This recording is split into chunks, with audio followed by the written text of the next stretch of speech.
This is Wicked Problems. I'm Richard Delavan. We're calling for electrify now, no time to lose, because it is so much more efficient. It comes with lower costs, and what we are all longing for in Europe now is that Europe becomes competitive again. It's big businesses, it's the chemical industry, it's the steel industry that are asking us to be faster when it comes to deploying solar. But the one thing that is missing is that we need flexibility. Flexibility on the demand side, electrification, electrifying transport, electrifying heat, electrifying industry. Preparing for this interview with the CEO of Solar Power Europe, I went back through a ton of earlier shows, mapping the explosive growth in solar PV worldwide as prices fell and what implications that's going to have. We've had Hal Hodson from The Economist, Jenny Chase from Bloomberg NEF, as well as people like Gerhard Selga from Hitachi Energy, Christian Ruby from Eurelectric, and Leila Sawyer from Current Europe, who are grappling with how the rest of the power system needs to plan for a future where, as Solar Power Europe suggests in its recent report Mission Solar 2040, nearly 40% of the electricity generated in Europe that year could be from solar. And in the same report, they project that would mean a 33% drop in day-ahead wholesale power prices in Europe. Because as we talked about on Friday, in looking at early moves by the new UK Labour government, the arguments to go further and faster with climate tech are going to move to the reality that they offer ways of doing things that are better and cheaper. And as we'll discuss in an episode coming soon about Texas, the reason Texas has become the fastest place installing solar and wind outside of China is nothing to do with whether or not people in Texas want to save the sky, but actually it's because businesses can do the maths. And the maths say cheap power is good. So unless you're, the CEO of BP, you can see how this is going to work. One quick bit of housekeeping is that we're super excited to be working with the Startup Coalition to do a show in front of a live audience in Liverpool at the Labour Party Conference Fringe on 22nd September. And soon we'll share updates on our guests and where you can get tickets. Email us at info@wickedproblems.uk if you might want to get involved. Now, let's find out how we can just max out on solar here in Europe. Walburga Hemmetsberger, CEO of Solar Power Europe, thank you so much for coming on Wicked Problems. Thanks very much for having me. It's a great pleasure. And so we wanted to get you on the show because we've had a number of guests over the last really 6 months really talking about solar, talking about its explosive growth. And when your report dropped, I thought, this is great. This is perfect. And we follow your work and have done for a while. It's quite great stuff. But I wonder if you could just, for the benefit of listeners, maybe just take a step back and just remind us what Solar Power Europe does. Very happy to do so. So Solar Power Europe, we're the European association representing the solar sector along the whole supply chain, so production of solar modules, but also the deployment of solar and everything that goes with it. And we're based in Brussels because we're the main interlocutor with the European institutions, with European policymakers, in order to make sure that we are progressing on the energy transition and that we shape the best possible framework for solar to thrive. We're also a platform where we bring together members so that they can exchange, do business with each other in events, but also in the internal work that we're doing. So we're very much members driven. And we make sure that they have the best facts and figures for their business to thrive. So we have a whole market intelligence unit. We're publishing reports very regularly in order to support solar business to thrive. So this is who we are. We're based in Brussels, next to the European institutions, and we try to make the best out of the energy transition for solar. Great, and it's something that, as we've talked about on the show, but we've all been taken aback. I mean, Jenny Chase, poor thing, talking about her second edition of her book on solar finance and talking about the number that's on the cover in terms of the number of cents per watt. And it's actually less than half now of what it was when she put that book to press as the second edition. So we've all been caught surprised about how quickly prices for solar modules have dropped. To the point where she was saying it's 1% of the average cost of an installation on a rooftop these days is actually the module itself. So, but what are some of the factors that are really behind, other than that price change? But the the growth of solar PV in the mix in generation in Europe, and like what, again, your Solar Mission 2040 report is really about like how do we keep that momentum going? So maybe can you give us the top line about what that is?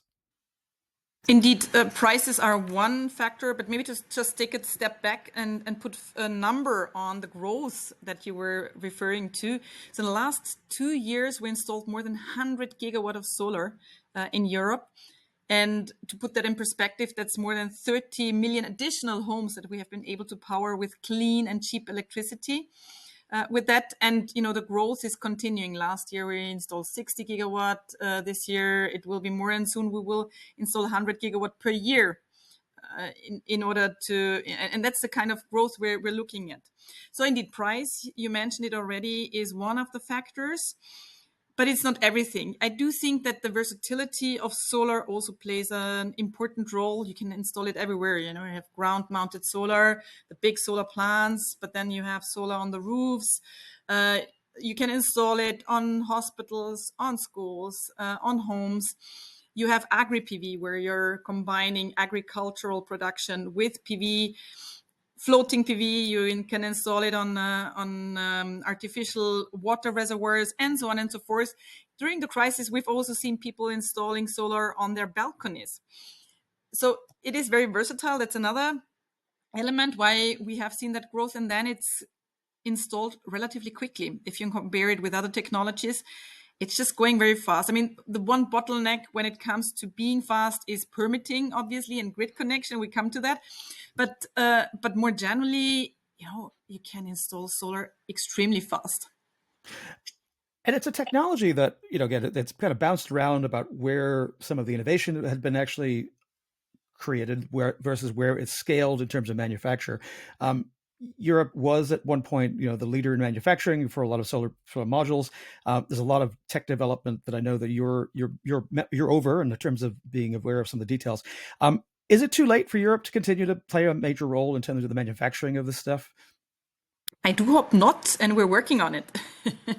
No, indeed. I mean, Europe has unfortunately lost the leadership when it comes to manufacturing. Europe has been the cradle of solar manufacturing in the past, but for several reasons, which we could explore in more detail, but I'm not going to do that now. It has moved mainly to Asia. And today we're 90% dependent from being being supplied by China mainly. But there's still a number of elements which I do think make it worthwhile continue fighting for also having manufacturing in Europe again, which is there's still a lot of innovation happening in Europe. We have cutting edge research institutes in Europe. We also still have the full value chain here in Europe. So what we need is scaling it up. It is clear that European policymakers by now have understood that it's important to have manufacturing back in Europe. And we have these political goals. We want to have some 30 gigawatt of solar being manufactured again along the whole supply chain in Europe. But it's not happening yet. So what we absolutely need is the right tools, which includes, above all, financing. We need to invest in strategic green technologies, and solar is one of it. And this is where, things have not happened yet. We're all jealous about the IRA in the US. We will not see the same thing in Europe. So it will be a bundle of measures. And some first steps have been taken. We have this called the Net Zero Industry Act. That is a supportive instrument. But, we need investments in the end. We need to put money where the mouth is, and need to put money into manufacturing so it can scale up and be globally competitive again. I mean, obviously we're talking on a day where I saw this morning, and again, I'm not going to ask you to comment on this because we didn't brief you to talk about this, but I saw that BYD announced that it's going to be building a plant in Turkey for building, manufacturing EVs, which then puts them inside the customs union, avoiding some of the restrictions that, of course, Ursula von der Leyen, talked about imposing on Chinese tariffs for imports of Chinese EVs. I guess how do you advise people to think about the balance between maximizing the speed of a rollout and an integration of solar into the energy system in Europe versus, again, that the goals about reindustrializing, bringing manufacturing, reshoring. How do you balance those two? How do you think about the balance? So we've been very clear in that we need a certain amount of manufacturing in Europe again, but also that if we would go down the protectionist way, if we would have import tariffs again, we had that in the past, and it was a very bad experience. It would be a complete lose-lose situation. In the past, it has shown that it completely crashed the solar development. So the market was completely down when we had import tariffs, and it didn't bring back manufacturing to Europe because, clearly also manufacturing needs a market. They need to have clients. So what we need is a more targeted and a smarter approach where we are not closing the doors to partners, but we are having a more targeted approach in making sure that we can reshore manufacturing and upscale, because it's about scale. And that brings me back to the investments that we need to make. I suppose that we'll now move on to, I think, to the central argument that you made and really in this report, which is around flexibility and the need for a revolution in flexibility. Because I think we've all seen, again, when you see solar, because of the intermittency, because of, even though the cost for storage is coming down, not quite as fast as solar modules, but we see this imbalance, right, where we see negative pricing events on a regular basis in markets where solar is prevalent and is cheaply available. And you called for something that I know was going to be music to the ears of Gerhard Salge at Hitachi Energy, because this is right out of his gospel, is talking about the gospel of flexibility. So Volberger, so give us that pitch. Like, what does flexibility mean in your terms? Why is it necessary? And what are the different aspects of it that the report covers? Indeed, we have been publishing just a couple of days ago our Mission Solar 2040 study, where we're calling for this flexibility revolution. Because what we see more and more is that we have difficulties when it comes to solar being curtailed, so electricity being wasted, basically. And also the business case for solar developers that is deteriorating because there's more and more solar on the grids. And there is another thing, which is that, if we're adding flexibility to the system, there's a number of societal benefits it would also bring. So it's really a win-win situation, not just for solar developers, but also for the society at large. It comes with a huge decrease in greenhouse gas emissions, 151 million tons by 2030, 555 million tons by 2040. The costs of the energy system will be reduced, because we will have more renewables due to more flexibility in the market, which is decreasing, the need for gas peakers. 30 billion per year already in 2030 that we're saving, 160, a flabbergasting number in billion per year in 2040. And then electricity prices will also be decreased. So that's the societal benefits out of it. And just to give you one figure, or maybe to still explore a little bit more what we mean by a flexibility revolution, because it's two things. One thing is that we need to switch on demand side flexibility, and the other thing is that we need to have supply side flexibility. And demand side flexibility, that's electrification. We need to make sure that we're electrifying the energy system. We have an alliance, the Electrification Alliance, where we are calling for electrify now, no time to lose. And this is what it is, because it is so much more efficient. It comes with lower costs. And what we are all longing for in Europe now is that Europe becomes competitive again.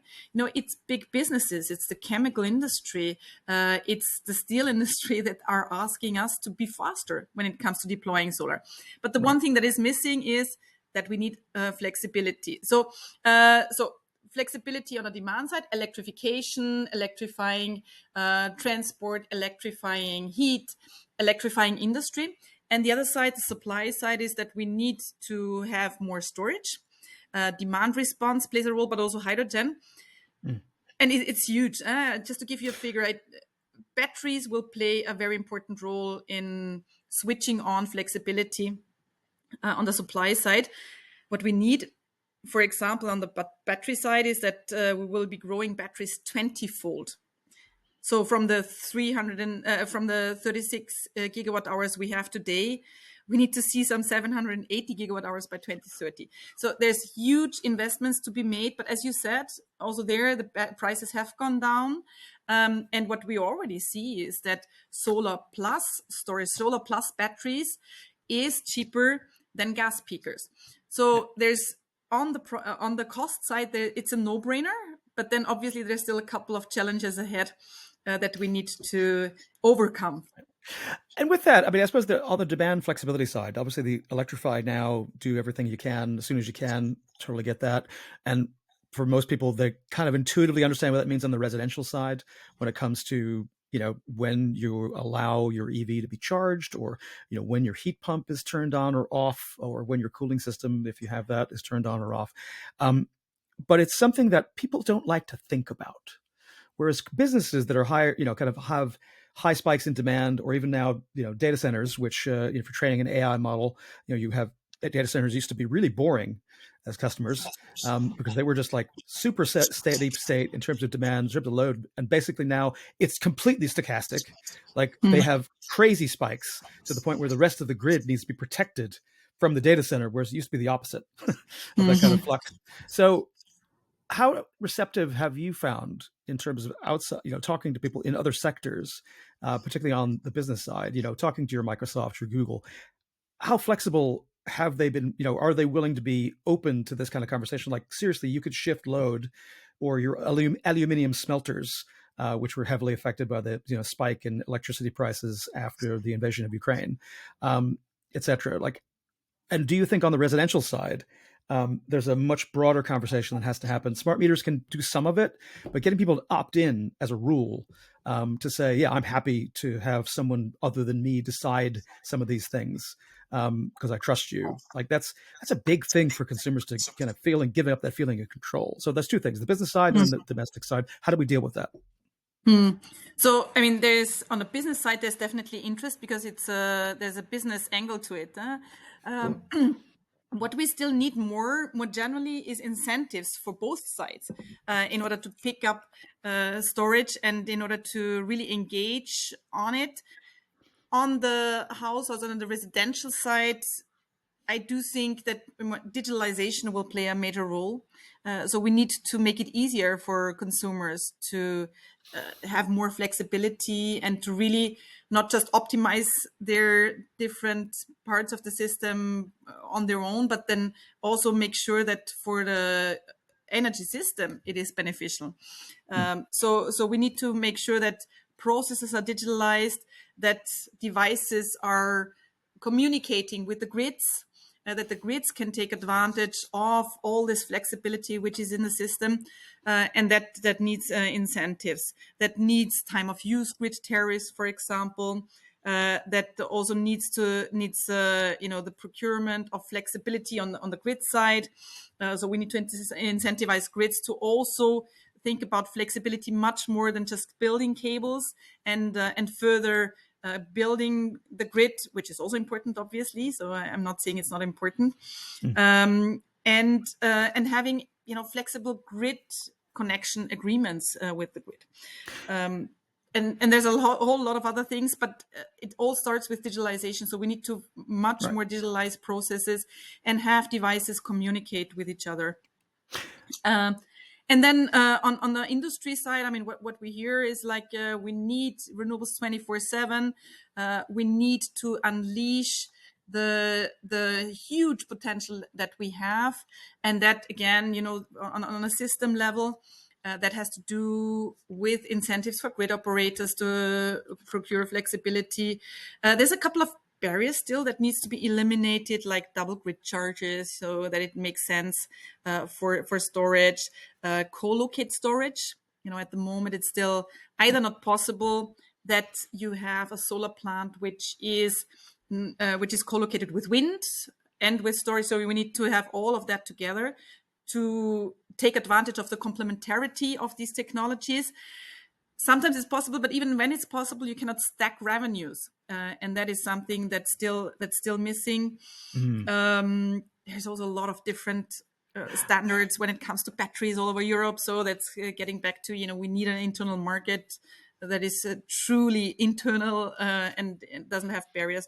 So there's a lot of these things that still need to, where policymakers in Brussels still have quite something on the table for the next couple of years in order to make that possible, and the faster, the better. And I think I suppose we all hope that, and it was great. You guys were so clear in your messaging on this. Just last question on this before we move on to a couple other quick things before I know you have to go, is first of all, I know you're fond of metrics. You're talking about the importance of having the data for a lot of these things in terms of number of gigawatts that are there, et cetera. On the demand flexibility side, is there anything that you guys are working on in terms of how to measure whether or not that side of things is actually making progress? We can easily measure, the number of capacity install, utilization rates, for the panels, and we can measure all sorts of things for interconnection, storage. We can measure all that. But on the flexibility side, are there metrics that you guys look at? We do hope that very soon governments and also grid operators will look at it, because they are required by some recent regulation, the market design regulation, to first of all look into their flexibility needs, but then also to track it. And we do hope that this is going to happen soon.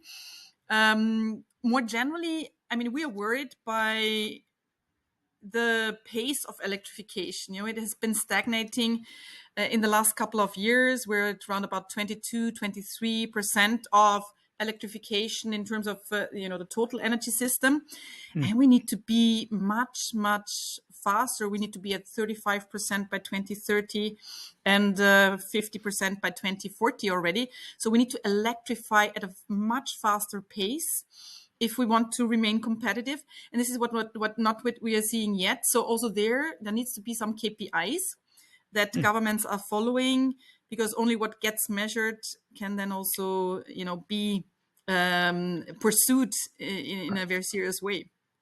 And I suppose to your point, you can not only pursue in a very serious way, but also to be able to prove to people, including voters, that you are making progress in particular areas. Again, when you're trying to tell a story about this, being able to point to facts about the fact that it was X before, now it's Y, make it easier for not specialists to understand, like, what does progress mean? What does it actually look like? How do we measure that? And so I wanted to come on before we let you go, because again, you're very, very generous with your time, and I really appreciate it. But in terms of some of the barriers to achieving some of these visions, you've talked about that we're worried about meeting these targets in 2030 and 2040 and beyond in terms of getting electrification.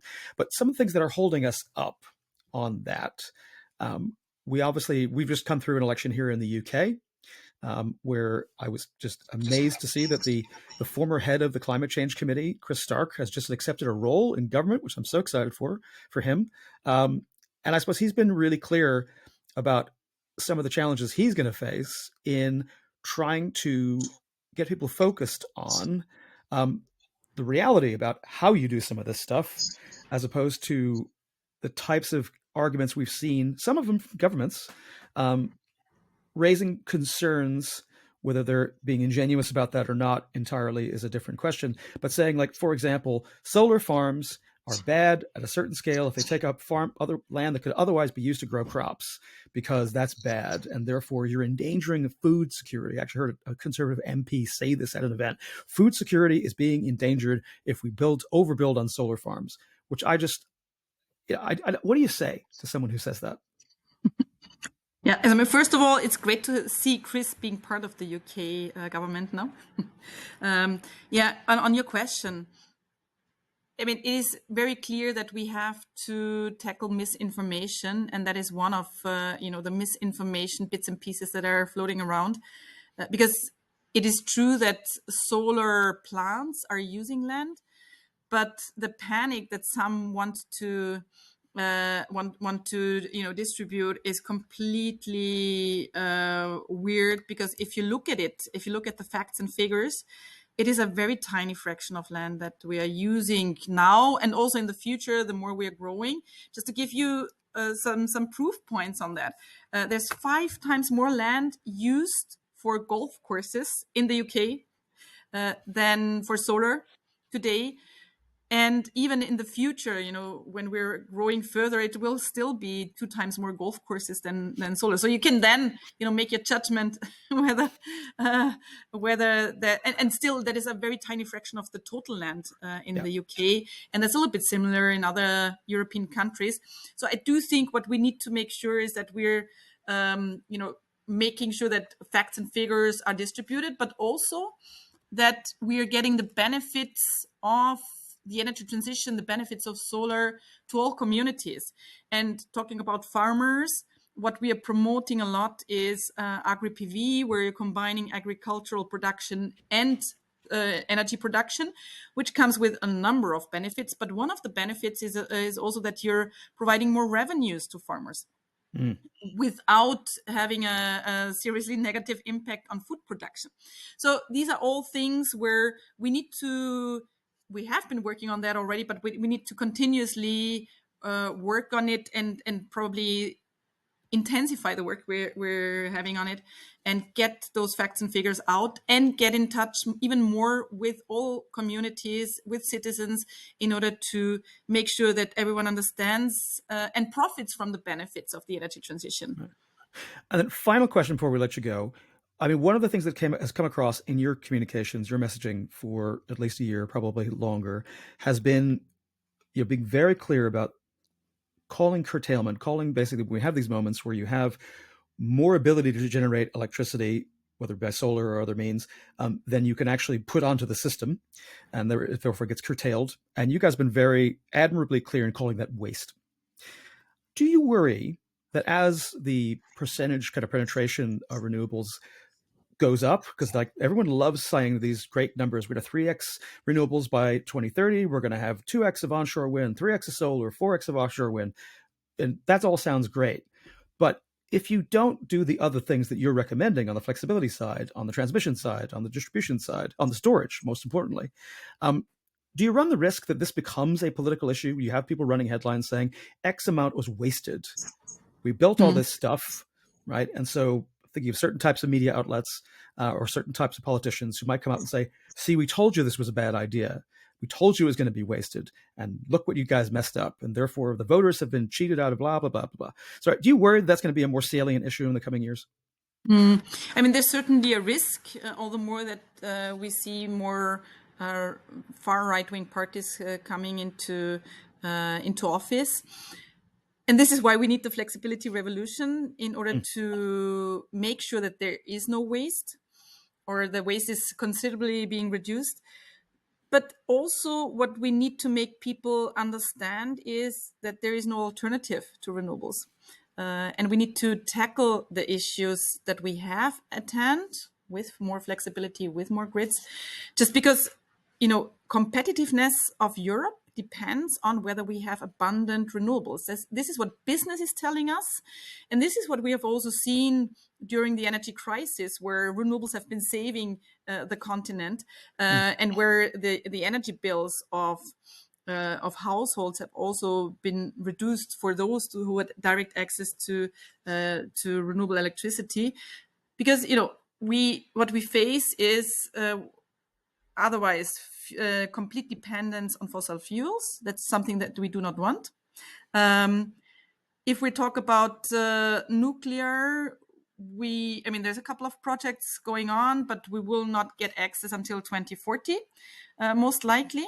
So there is no alternative. So we need to make sure that we are building renewables and tackle the challenges that we have.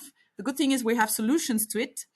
It's not that we are lacking solutions, but we need to make sure that these solutions are implemented in order to overcome that we have waste, and in order to make sure that we are going through this energy transition at the least costs for our citizens and for our businesses. Well, I think we'll leave it there. Valborga Hemmetsberger, CEO of Solar Power Europe. We'll definitely put a link to the Mission Solar 2040 report in our show notes. Thank you so much for coming on Wicked Problems. We hope we get you back soon. Yeah, thanks very much for inviting. It was a pleasure. Sitting on the curing small pots, reasons to be cheerful. Part 3. Reasons to be cheerful. Part 3. Thanks to Volberger Hemmetsberger of Solar Power Europe for coming on the show. Now, this episode is going out on the morning of the 15th of July.